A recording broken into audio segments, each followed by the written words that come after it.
ফ্যাসিবাদের নায়ক শেখ হাসিনা পালিয়ে গেছেন, তাদের যারা দোসর তারা অনেকে পালিয়ে গেছে, অনেকে লুকিয়ে আছে। নতুন সরকার গঠন হয়েছে, একটা ইন্টারিম সরকার, অন্তর্বর্তীকালীন সরকার, এবং সেই সরকার প্রধান হচ্ছেন আমাদের সকলের অত্যন্ত শ্রদ্ধেয় মানুষ প্রফেসর ডক্টর ইউনূস আলী, আরো শ্রদ্ধেয় ব্যক্তিরা এর সদস্য হয়েছে। এদের কাছে আমাদের প্রত্যাশা অনেক। আমরা সবাই মনে করি যে এই ইন্টারিম গভর্নমেন্ট তারা অবশ্যই যৌক্তিক সময়ের মধ্যে তারা একটা নির্বাচনের ব্যবস্থা করবেন।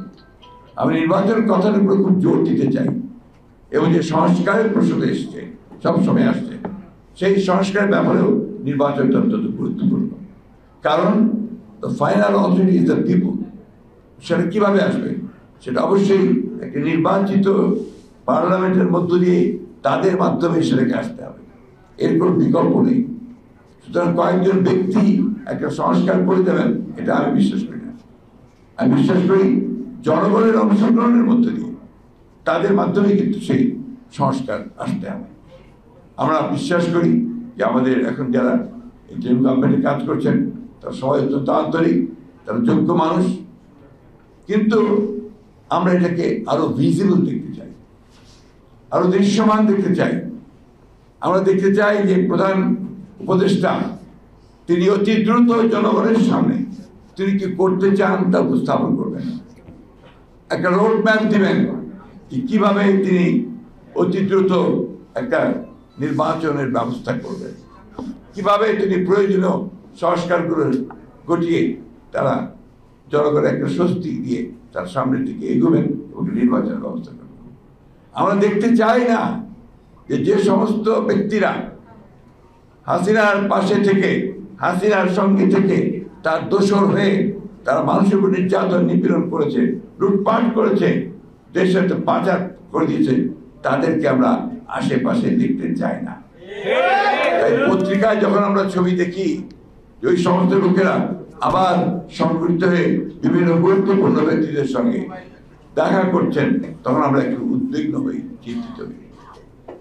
আমরা খুব চিন্তিত হই যে আজকে প্রায় 16-17 দিন হচ্ছে, এখন পর্যন্ত ওই সেক্রেটারিয়েটে যে সমস্ত সেক্রেটারিরা এই সরকারকে এতদিন ধরে চালিয়েছে, তাদের সমস্ত কুবুদ্ধিগুলো দিয়েছে, তারা এখনো ওই সরকারের সচিবের দায়িত্বগুলো পালন করছে।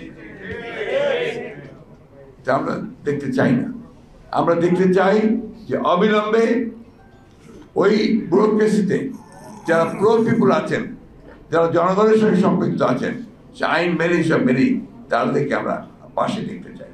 এই কথাগুলো আমি বলতাম না, কিন্তু বলতে বাধ্য হচ্ছে এই জন্যে যে আমরা সেগুলো দেখতে পাচ্ছি না। আমরা এখন পর্যন্ত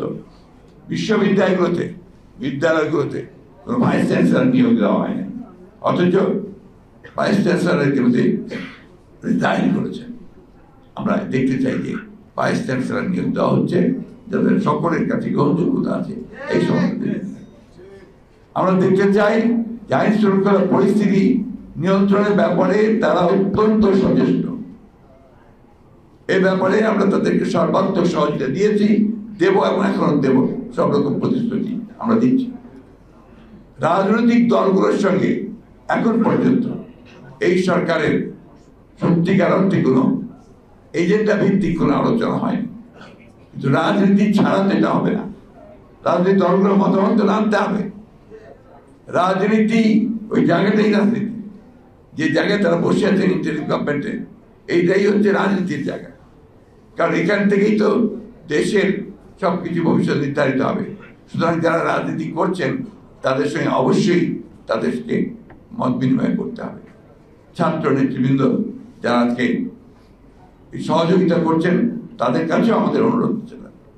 আমরা যারা অনুরোধ করছি, অনুরোধ রাখছি যে এই বিষয়গুলোকে অত্যন্ত গুরুত্বপূর্ণ সহকারে নিয়ে এই বিপ্লবকে যেন সুসংগত করা যায়, প্রতি বিপ্লব যেন না ঘটে, এবং ইতিমধ্যে যে চক্রান্ত রকম কথাবার্তা উঠে আসছে মানুষের মধ্যে, সেগুলোকে যেন আপনার প্রতিহত করা যায়, সেগুলোকে পরাজিত করে এই বিপ্লবের চেতনাকে যেন আমরা সমুন্নত রেখে একটা গণতান্ত্রিক বাংলাদেশের দিকে যেন এগিয়ে দিতে পারি, সেই বিষয়টা তাদেরকে সবসময় স্মরণ রাখতে হবে। আমি আবার রিপিট করতে চাই যে অবশ্যই অতি দ্রুত জনগণের যে চাহিদা, সেই চাহিদাকে পূরণ করার জন্য রাজনৈতিক দলগুলোর সঙ্গে আলোচনা করে কিভাবে একটা নির্বাচন অতি দ্রুত করা যায় এবং সেই প্রয়োজনীয় সংস্কার করা যায়, সেটা নিয়ে এই ইন্টারিম গভর্নমেন্ট কাজ করবে বলে আমরা প্রত্যাশা করি। আমাদের আস্থা রয়েছে, জনগণের আস্থা রয়েছে, সকলেরই আস্থা আছে, কিন্তু অবশ্যই সেটা সীমিত সময়ের মধ্যেই করতে হবে, একটা সময়ের মধ্যেই করতে হবে, যৌক্তিক সময়ের মধ্যেই করতে হবে। তা না হলে এই উদ্দেশ্য, সেই উদ্দেশ্য সম্পূর্ণ ব্যাহত হবে।